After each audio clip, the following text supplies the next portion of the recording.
অনেকেই বলেছেন যার পেছনে হাইওয়ে পুলিশের হাত আছে। তো আমি একজন ড্রাইভার, আমি যেটা দেখছি যেটা শুনছি, আমি মনে করি হাইওয়ে পুলিশের কোনো দোষ নেই। কেন দোষ নাই? দেশে যেই সরকারই আসুক, এটা হচ্ছে ওদের দায়িত্ব। যত দামি গাড়ি হোক, আপনারা একটু গাড়ির কাগজপত্র চেক করার টাইমে দেখবেন ওখানে লেখা আছে যে পুলিশ প্রশাসনের লোক যে কোনো মুহূর্তে চাইলে দিতে বাধ্য থাকিবেন, এটা কাগজে লেখা আছে। তাইলে ধরেন হাইওয়ে পুলিশ ওরা সিঙ্গেল দিছে, তাহলে সে কেন সিঙ্গেল অমান্য করলো?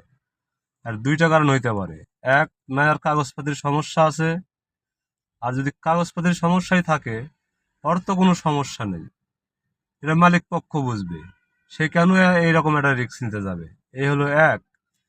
দুই নম্বরে, না হলো অবৈধ এই গাড়িতে মাল ছিল, যার কারণে হাইওয়ে পুলিশের সিঙ্গেল অমান্য করছে। ওদের সন্দেহ হওয়ার কারণেই গাড়িটাকে ধাওয়া করেছেন। তো অবশ্যই আমার কথাগুলো আপনারা অবশ্যই বুঝতে পারছেন। আমি চাই ওই ড্রাইভারের অবশ্যই আইনের আওতায় আনা হোক, কেননা ওদের মতো ড্রাইভারের কারণে আমাদের মতো ড্রাইভারদের কথা শুনতে হয়। ভালো থাকবেন, সুস্থ থাকবেন। যে সকল ভাইরা মারা গেছেন এবং অসুস্থ আছেন, সবার জন্যই দোয়া করবেন ইনশাল্লাহ। আসসালামু আলাইকুম রহমতুল্লাহ।